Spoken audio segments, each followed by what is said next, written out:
Namaste, friends. Namaste.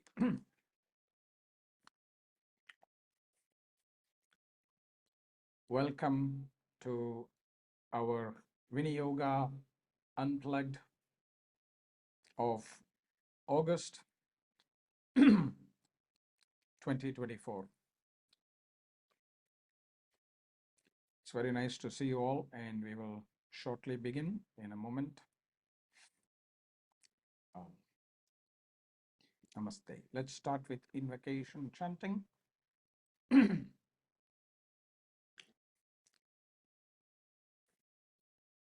Om.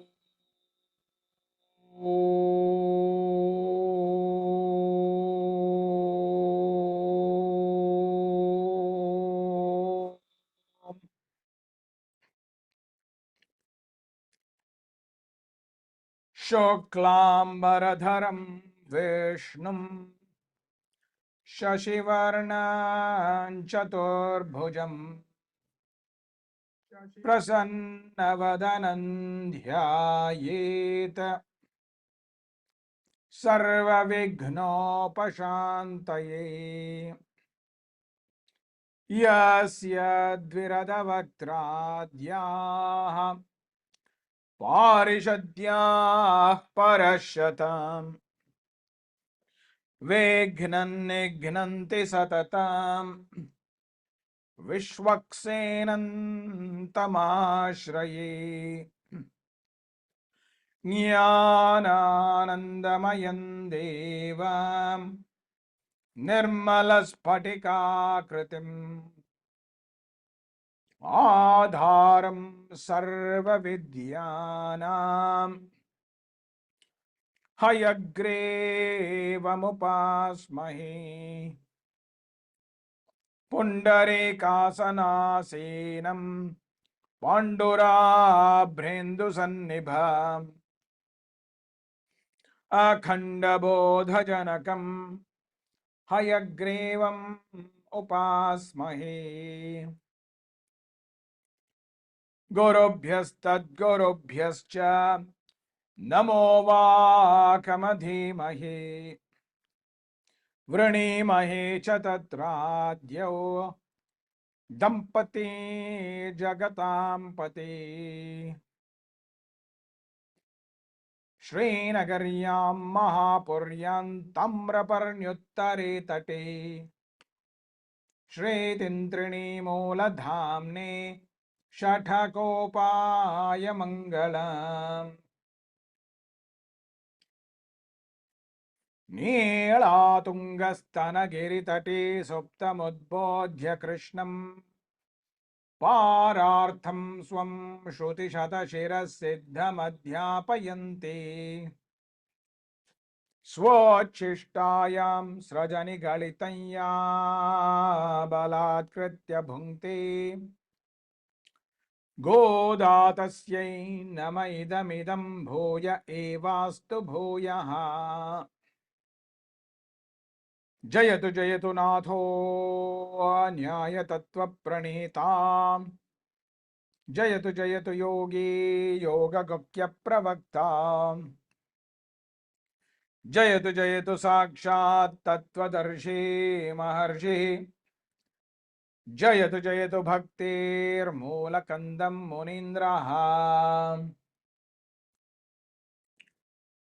Swadhayanniha Sarvesham Trayantartham Sudurgraham Stotra Yamasa Yogindra Tammande Yamunakvayam Yo Nityamachyutapadambuja Yugma Rukma Vyamohitastaditarani Trinaya Mene Asmadguror Bhagavatasya Dayayika Sindho Ramanujasya Charanau Sharanam Prapadye Shriman Venkatanatharya Kavitarkika Kesari Vedantacharya Varyo me Sannidhattam Sada Hridi Shri Krishna Brahma Tantrottama Guru Karuna Vapta Chakranka Bhashyam Vairagyachara Vardhau Varada Padamukhe Lakshmane Nyastabharam Shri Vagishattaturyam Shatharipu Yatirat Veda Chodarya Murtim Nottam Shri Ranganatham Kaliripu Managam Brahmatantram Shayamaha Shri Mannotana Ranganatha Yatirat Aptatma Vidyalayam Shri Mannotana Lakshmanarya Yatirat Samprapta Turyashramam Shri Vasendra Kataksha Santata Sudha Lakshyatma Yogaschitam Shri Mannotana Vagadesha Yaminam Bhaktya Shrayamo Gurum Shri Krishna Vagesha Yateshwarabhyam Samprapta Chakrankana Bhashyasaram Shri Notnarangendra Yatau Samarpitaswam Shri Krishnamaryam Guruvaryamide Virodhe Kartike Mase Shatatara Kritodayam Yogacharyam Krishnamaryam Guruvaryamaham Bhaje Shishyakam Krishnamaryasya Nathavamshapradeepakam Kalyana Gunarupantam Shrideshikam Namamyaham Prashanta Purushakaram Viniyoga Pracharakam Vishesha Vaidikam Surim Tandeshikam Smaramyaha Lakshminatha Samarambham Nathayamuna Madhyamam Asmad Acharya Paryantam Vande Guru Paramparam Shri Gurubhyo Namaha Harihi Om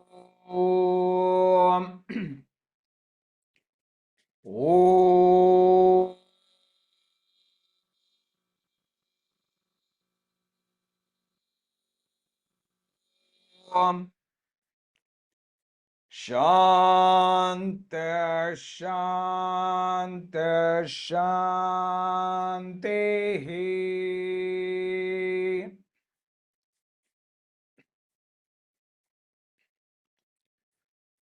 Very good morning, my dear friends. Good afternoon for some of you, and good evening, perhaps, to some of you on the other side of the universe. So, welcome back to our monthly online Sanga, where we are talking about different themes of relevance. And today's theme is a very important one, what we call Brahmacharya.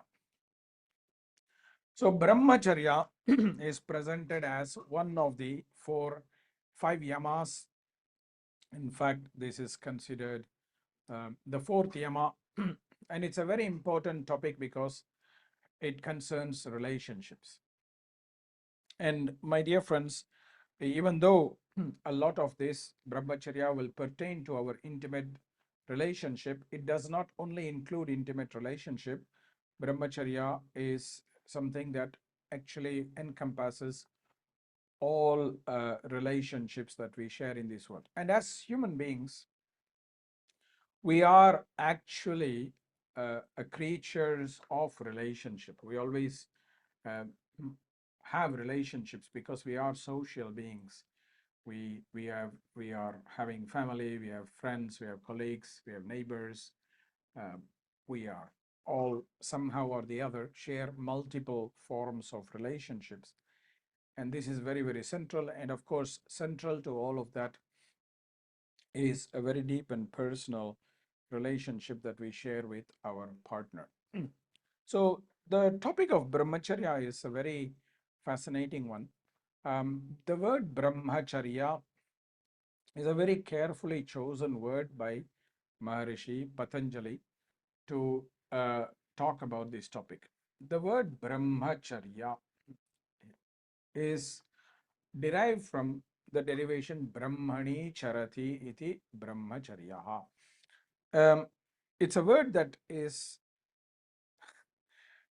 very fascinatingly defined, which is that which is creating expansion in us, that which is creating some form of expansion. We are moving towards that which is expanding. And that is one of the definitions of the divine. The word Brahman, which we use in Vedic tradition, is coming from the word Bruhi Vriddhav, that which is always expanding. That's the only principle in this world that is always expanding. Every other thing is contracting, expanding, but the divine is the only one that is always expanding. So, in a certain way, that's how Patanjali chooses to define this word Brahmacharya, that mainly refers to our personal, intimate, sexual relationship. So, when we look at this, Patanjali is saying that this is one of the yamas. Now, one of the yama means that we have to practice this. We have to practice this. That means we do have to practice healthy sexuality. Some people define brahmacharya as celibacy, which is not accurate. In Vedic tradition, we are defining brahmacharya differently according to the different stages of our life. So when we are young, like when we are really young and we are still in the stage of learning, and in traditional times, this was classically until the age of about 24, 25, when the student would study with the teacher, stay in the house of the teacher, and then learn as much as possible. This phase was called the first stage of life. In this first stage of life, Brahmacharya was defined as celibacy because at that age, the focus was on education, the focus was on learning, and the focus was not something that is distraction. Um, Therefore, the first stage of life was defined in a way where Brahmacharya meant the absence of sexual activity, partially also because in this stage, it's quite obvious that till a particular age, we are not really able to have sexual relationships because the sexual organs have still not fully developed. And once they develop, when we are in the teenage years, it's much more the hormones taking over. So it's not necessarily a conscious decision, but rather the body's instincts, the animal instincts taking over. And therefore, it's not necessarily expansive in that way. So that's why the ancient people said, okay, in this stage, the sexual relationship had to be abstained from. But once we enter the second stage of life and also the third stage of life, brahmacharya was not absence of sexual activity, abstinence, but rather a engagement in a manner that is pious or fidel, that there is loyalty or fidelity in the relationship. That means you are uh, choosing a partner or partners. It depends on what is your choice, because remember again, in the traditional times, the concept of one person with one person was not necessarily how it was. But everybody engaged, knew everybody. So it was very open that somebody would have more than one partner. There was no hiding. So everybody accepted. Therefore, it was kind of expansive, not contracted. So you choose a partner and you remain loyal to that partner, and you have a healthy sexual relationship with this partner. And when we say a healthy sexual relationship, it encompasses so many dimensions, which means there is not a perverse sexuality, there is not violent sexuality, but there is a healthy sexuality that makes both the persons expand in their energy. The when I was reflecting a little while earlier about how to explain this topic best, a very profound image came to the mind, which I would like to call the South Indian filter coffee. So in the South Indian filter coffee, there is a very fascinating experience where they take two different cups. One cup has the filter decoction of the coffee, so it's a very thick essence of the coffee. And in another cup, they take kind of like a little portion of hot milk. So there are two cups. So this you could say is the man and the woman, or the two partners in the relationship, sexual relationship. Now, when you are mixing the coffee, they do this act of, pouring the one into the other and kind of like doing it really high. And then what happens? This interaction between the decoction and the milk starts to expand, and then suddenly there starts to come bubbles and bubbles and bubbles. And when you look at finally, when you put in that cup, you will see that the coffee with the bubbles is kind of even expanding out of that cup. That's what is expansion. It's expanding out of the cup, because originally if you take this little decoction and this little milk and you pour, you will see that the cup is maybe just full or just little less than full. Whereas once you have done this exciting dynamic process, suddenly there is an expansion of the entire coffee, and it overflows the cup, almost like the bubble forms outside. And it's so beautiful and it is very, very delicious to drink as well. Now, in that same way, that's how brahmacharya has to be looked at, as this experience of a dynamic exchange between the two partners engaged in this sexual activity, where both of them are receiving and offering and receiving and offering in such a way that it is expanding the whole experience. At the end of that process, they need to feel more expansive than one person feeling contracted and the other feeling expanded. It's like both become a union of one, and there's an energy that is far greater than the sum of each one of them.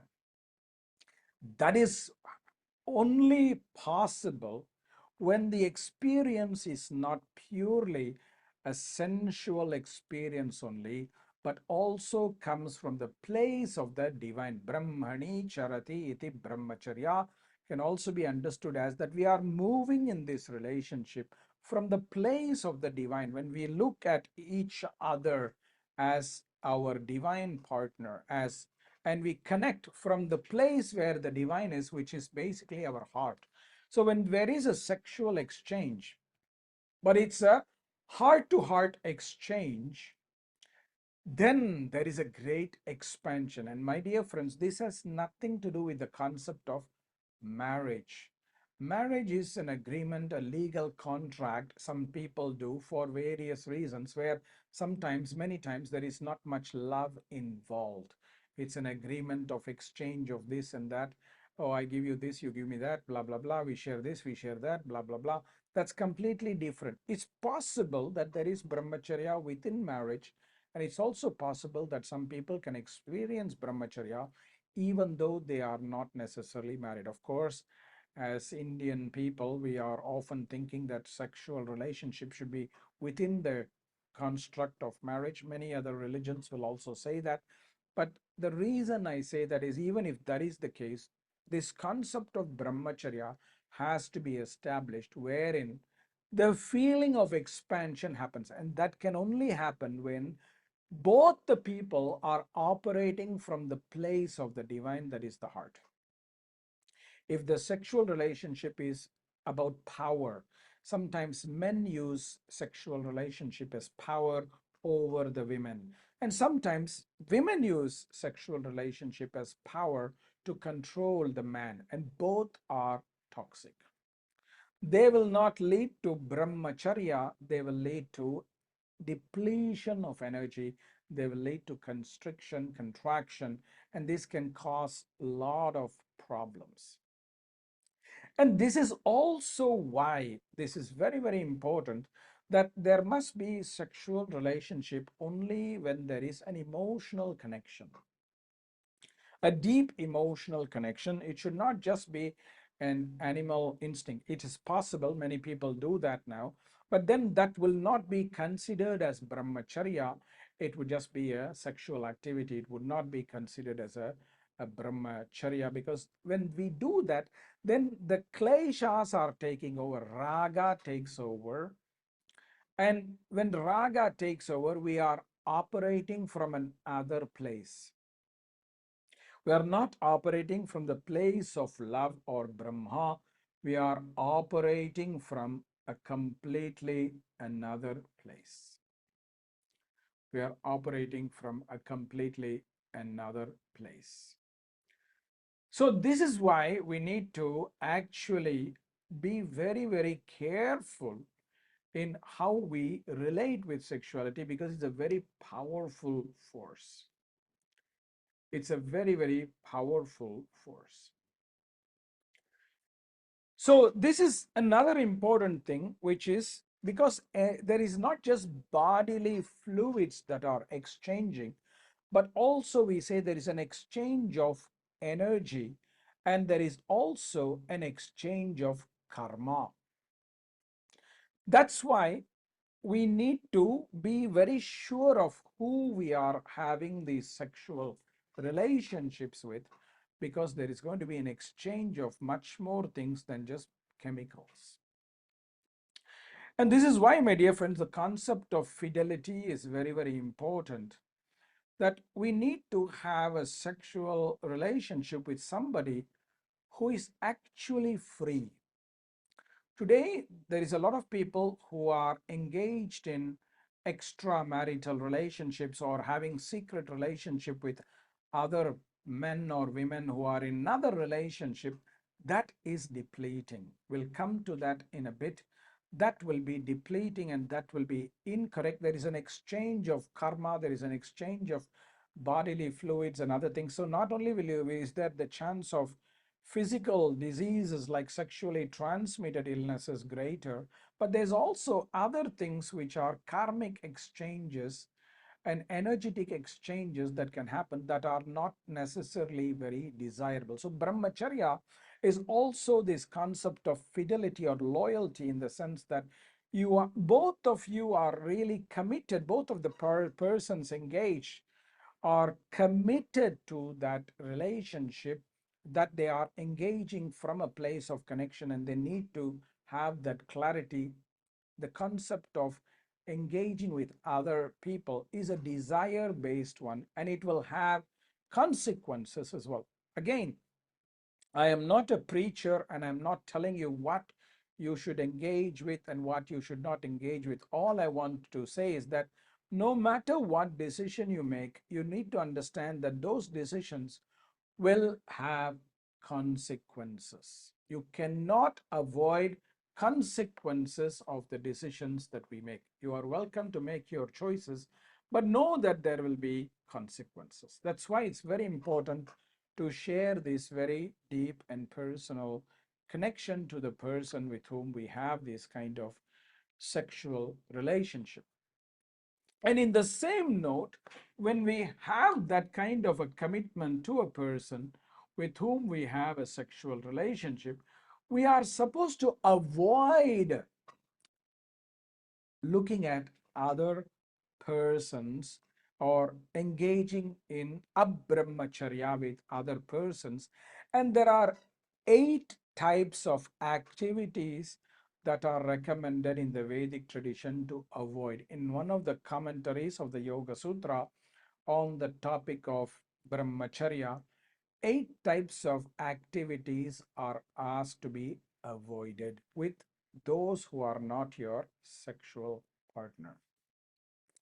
What are these 8 types of activities? Because remember, it's not only when you engage, it's also, as we said, the yama and niyama are through kaya, vacha, and manasa, through our body, through our mind, through our words as well.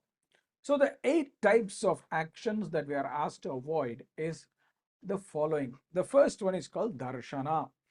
Darshana means to look at other partners or other persons with a sexual desire. Like, for example, you may be in a relationship with somebody and then another attractive person comes. The world is full of attractive people, there is no doubt about it. And the universe will usually test you. The moment you make a commitment, suddenly you will start to see all other attractive people coming to your world. So darshana, to look at other people with a desire, with a sensual desire, that is not brahmacharya. That is abrahmacharya. Similarly, the second action, second thing that we should avoid is what is called sparshana. Sparshana means to touch people sensually. Like, for example, you are touching somebody who is not your partner. All this you can do with your partner. You can look at your partner with desire. You can look at your partner, you can touch your partner sensually, it's no problem. But if you are touching someone else or kissing somebody else with that desire to have a sexual motivation, that is not considered brahmacharya, because that is not your relationship, and that other person is also not going to be in a good space because you are with somebody else. So you are giving away your bad karma to this person because you are engaging this. The third type of action we are supposed to avoid is what is called keli. That literally in English we can translate this as flirting, playful flirting with somebody else. This again is considered a brahmacharya. Of course, again I remind you, you can flirt with your partner, but the flirting with somebody who is not your partner, that is considered a brahmacharya. Of course, if you are flirting when you are single in order that you want to be in a relationship with that person, that's fine. But if you are already in a committed relationship, even flirting with somebody else is considered a brahmacharya. This is when you are in a relationship with somebody, my dear friends. You can't say, oh, well, I didn't have a sexual intercourse with somebody, but I'm just playfully flirting. No. In the yoga field, this is also considered a brahmacharya, because flirting is as bad as the action itself. Then kirtana, praising the qualities of another person, especially in a sexual way, like you say to another person or another woman or man, or that, oh, how beautiful your body is, oh my God, your buttocks are so sexy, or you got such sexy legs, and wow, this is beautiful lips and beautiful eyes. This is what is called kirtana. You are praising sexually somebody else who is not your partner. This is again reserved only for your sexual partner, not somebody else. So this is another action that we must avoid with other people, what is called kirtana. The fifth action is called gukhya bhashanam. That means talking secretively. Now, again, in a sexual way or in a desirous way, why would you want to talk to somebody else who is not your partner in this secret manner? It's because you are interested in them sexually. Now, why do you have to do it in secret? Because you don't want your wife or husband to know, or your girlfriend or boyfriend to know, or you don't want your colleagues to know because they know, or your friends to know because they know you have another partner. Because if you don't have that, if you are a single person, you will not be afraid to tell your friend, hey, I'm talking to this girl or I'm talking to this man. it doesn't have a problem, because there's no need to keep that as a secret, especially from your closest friends. But if you are doing it in secret, then there is something not right. So that also is considered abrahmacharya, guhya bhashana. Then comes sankalpa. You are determined, you are imagining, fantasizing. You're fantasizing about that person. And sometimes people do that even when they are with their own partners. Like sometimes people think about other handsome men when they are with their husbands, or some men think about other women when they are with their wives, or things like that. This is called sankalpa, fantasizing about other people. You may not have the courage to approach that person, or that person may be too far away. Like, for example, somebody may fantasize about a movie star, or a dancer, or somebody who is a celebrity who is too far away. That's also considered a brahmacharya, because your partner is who you have. You can't think about somebody else. That is not right as well. Whether that person is accessible or not accessible, that is not the problem. The problem is that you are fantasizing about another person. That means you are not fidel with the person you are with. So this is another activity that we have to avoid. This is another type of abrahmacharya. The seventh one is called adhyavasaya. This is disgusting. And sometimes you see that some people like are physically approaching the other person with sexual intentions. Like sometimes we see this like in the very crowded bus or a train, somebody will go and rub their body against the other person just to pleasure themselves. This is what is called adhyavasaya. It need not be only in the bus, it could be anywhere. But we are generally without their consent, or without whatever, we are kind of almost infringing on their boundary to, like, with a sexual desire. This is also a brahmacharya. I mean, if a bus is suddenly halting and you fall on somebody else, that's different. But if you are intentionally going with this kind of motive, then that is actually sexual approach, and that is a brahmacharya. And then the final thing we have to avoid is what is called the kriya itself, the act of sexual engagement. Again, if you just have a sexual relationship with somebody who is not your partner, that is again considered a brahmacharya. Again, all of this, my dear friends, all of these actions are okay in the context of your personal romantic relationship. When both of you are committed, emotionally connected to each other, that's fine. But if you are not, then having this with other people is not right.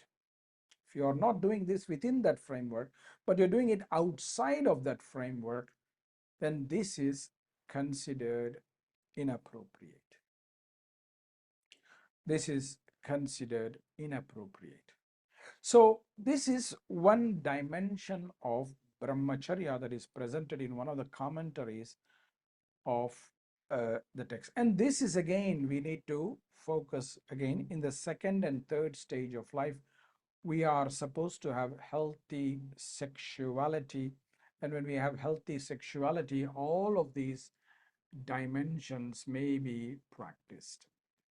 But when we are in a healthy relationship with somebody, we should think about, again, the Shastras are saying to us that we need to think about three different dimensions of concepts when we are engaging sexually with our partner. One is the clarity of intent.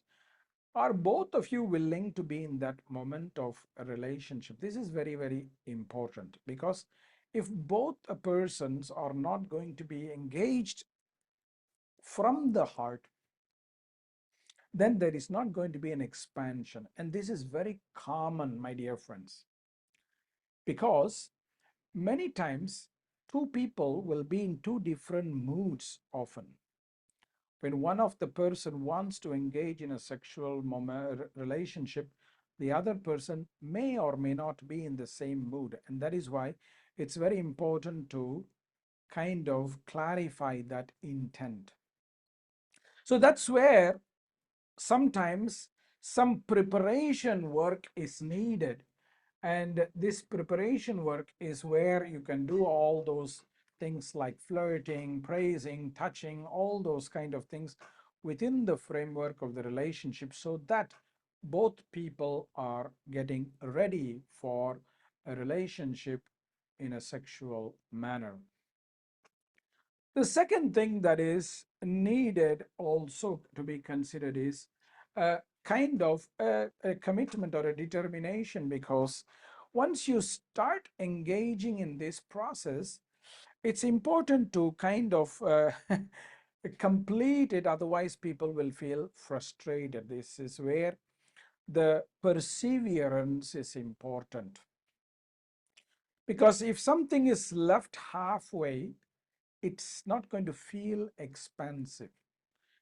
And this is often a problem from both sides as well. Like sometimes for the women, it could be possible that they are starting with some mood and then suddenly they just lose the mood and then they just turn cold. It's also possible for the man to be in this kind of situation, where very often it is normally in most circumstances, men are usually finishing their process much earlier, and then after that they just fall asleep, and the woman has not even begun to uh, uh, experience pleasure with her process. So men also just suddenly, okay, I'm done, it's finished, bye bye, see you later. That's also not right. There should be the determination from both sides to go through the whole journey. Only then it will feel expansive. That's what we are trying to say, because we're trying to talk about brahmacharya, where both will feel expansive. If somehow the process is cut halfway, neither will feel expansive. And the third topic that is presented in the Indian tradition is the spiritual motivation for this action. And again, this may or may not be very positive for many modern viewers, because um, in the Vedic tradition, very often they talk about the spiritual role of sexual activity, one of which is to have children. One of which is to have children, and the other one is to reach the what we call the spiritual union of male and female, or of the two becoming one. The duality is disappearing. So again, this brings in a philosophical dimension to sexuality, which we may or may not experience with our partners, because very often, to think about it, I'm so sorry to say, many people make their relationship decisions when they are quite young and when people are very similar. And then what happens many times I see is that as people kind of grow older, one person becomes more spiritual and the other person remains non-spiritual, and the motivations are very different. And this whole idea of, oh, we should be in bliss and we should blah blah blah, this doesn't make any sense. One person wants to say, hey, you know what, let's just get it done, and that's it, it's a physical act and nothing more. But then that creates problems. So in a way, this is where a relationship needs to be re-evaluated again and again, and a recommitment is necessary in order to feel whether we are in the right path. Because if we just engage in a sexual relationship for the sake of sexual relationship, it is not going to be expansive. It's not going to be expansive. And that's why sometimes when relationships move away, when relationships become toxic or mechanical or things like that, where the emotional bond is disappearing and things like that, it's very important to either recreate that old magic or reevaluate whether this relationship is actually what is necessary for you, because otherwise there is going to be a depletion of energy. That's why, my dear friends, Patanjali is saying that when we practice brahmacharya, virya labha, we gain great strength and great power, because we will not lose energy, but we will gain energy.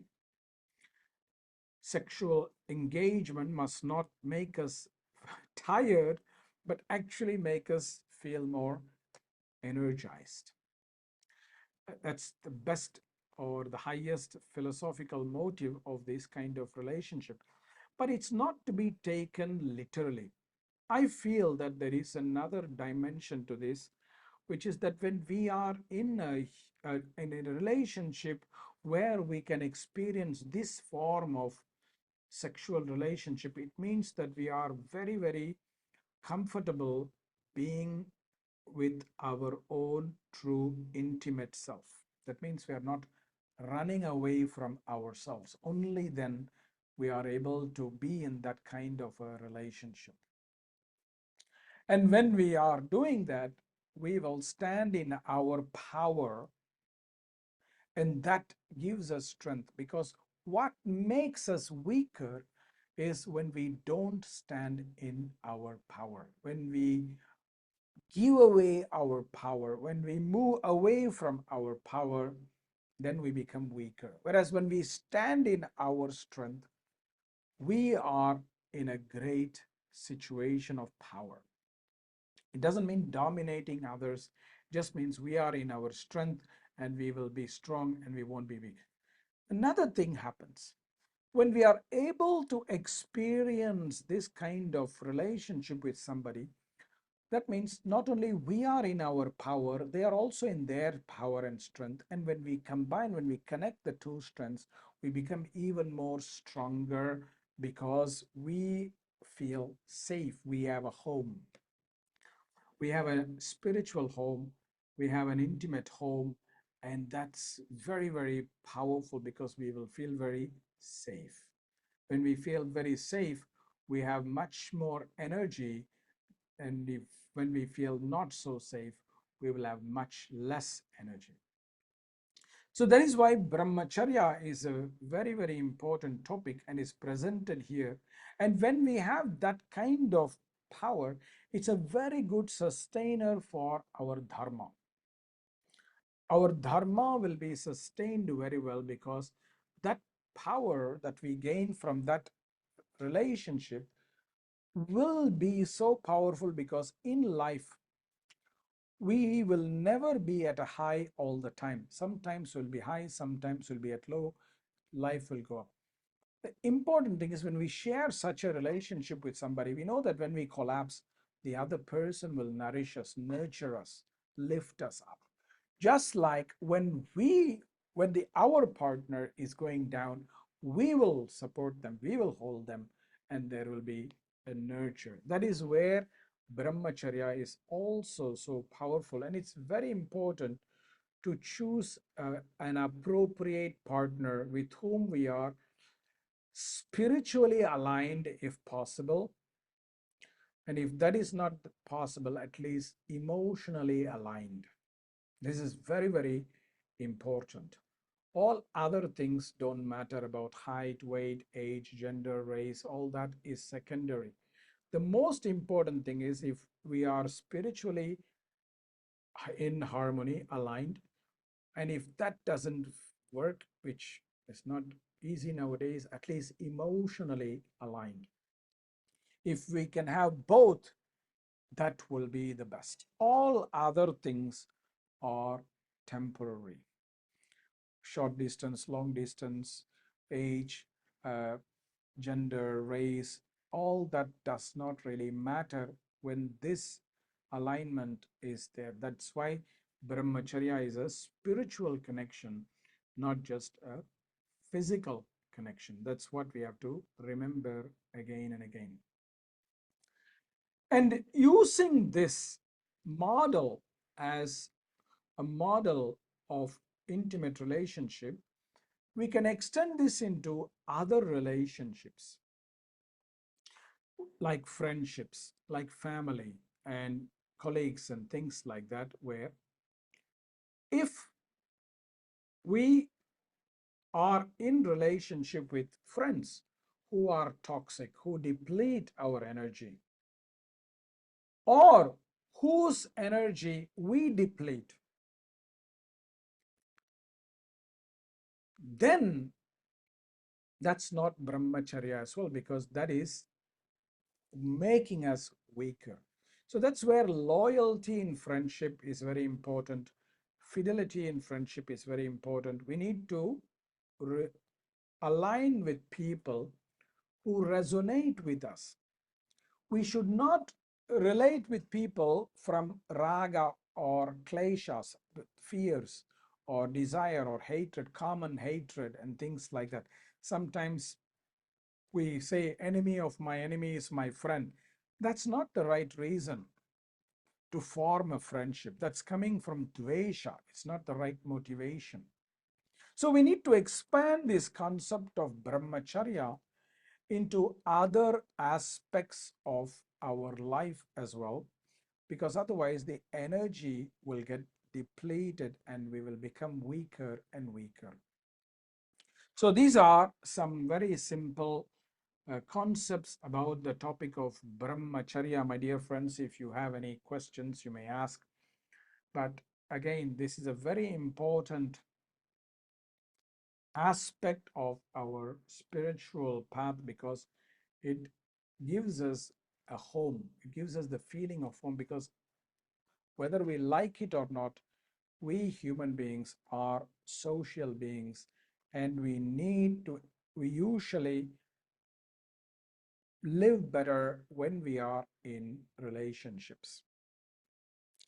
There are some studies that have also shown how those who are in happy relationships live longer, live healthier than those who are not. That's why it's very fascinating, because the heart is the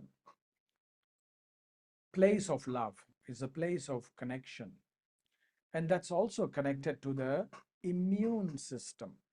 So when you are in a very healthy, loving relationship, you will be more healthier because your immune system will become better. And it's also connected with lungs and heart, and that's why there's also great vitality, because that area is also called the prana sthana, the area of prana. And that's why Patanjali is asking us to look at relationships from here, not from the second chakra, not from the Swadhisthana chakra. That's a very tempting proposition. But if that basis is not in the heart, then it is a problem.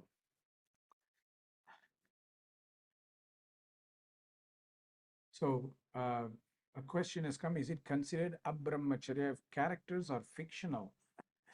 For example, if you enjoy to read love stories in books, I mean, you can always read love stories, there is no problem. But if you start fantasizing about these people in a sexual manner, especially if you're already in a relationship, then I think it's not brahmacharya, it is a brahmacharya. But if you are reading it out of interest, that is your field of interest, there's no problem. Or if it is for your own enjoyment, it's no problem, because this is enjoyment is part of life as well. The problem it becomes brahmacharya is when we start desiring such fantasies, such people who don't necessarily exist in reality. Then it's not based on satyam. That's another problem as well. And Patanjali presents it in such a beautiful order, the yamas: ahimsa, satyam, asteya, brahmacharya. If you steal somebody else's partner, that is also a brahmacharya. If you somehow lie about your relationship, that is also a brahmacharya. If you hurt somebody in the sexual process, it is also a brahmacharya. So there's a very fascinating order in which Patanjali has presented. Again, all these happen, but we have to understand that it may not be brahmacharya if we engage it in another way. So we have to always try to come back to brahmacharya as much as possible in the long term, even if sometimes in the short term some things may not happen. Now another very fascinating question has come. What about masturbation? Now again, if a person is not necessarily in a relationship, then masturbation may be a way to release the body's urges. If you are in a relationship and you are not satisfied, it may be a way to release your sexual energy that is blocked.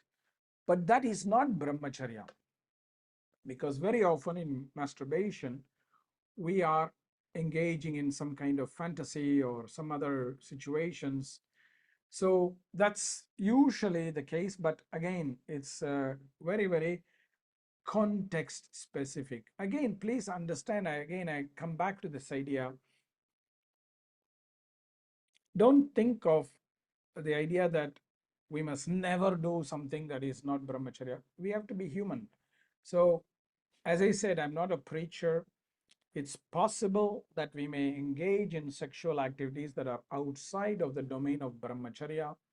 We just have to take the consequences. But the more we are established in brahmacharya, the more we will progress in our spiritual path. That's where we have to make our choices. That's how we have to make our choices. There's no right or wrong. It's just that everything has certain consequences. Certain consequences. So what is more ideal is presented by Patanjali.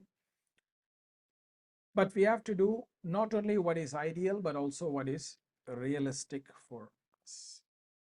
Knowing that whatever we choose will have some kind of consequences, and we have to accept that. There is no way to escape consequences of such choices that we make. All right? Good. So this is a little brief about brahmacharya, my dear friends. I hope you have found it useful. Let us conclude with a chant and we will meet next month.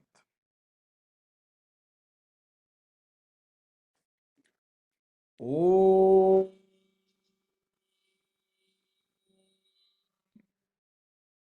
Tachayyoravruಣಿmahe Gata Yajñaya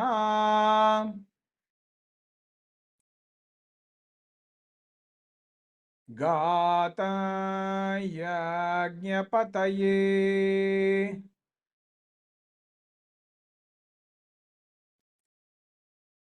Daive Swastirastuna Swastirmanushebhyah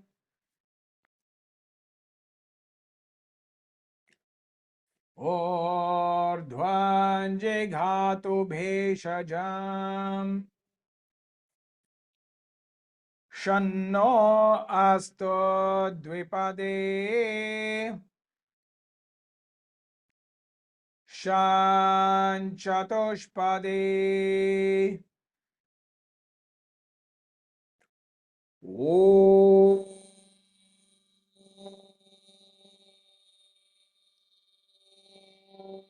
Om Shanti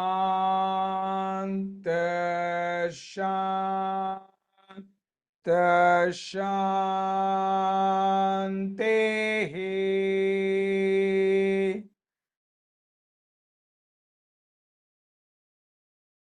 Namaste, my dear friends. Namaste. See you soon next time. Namaste.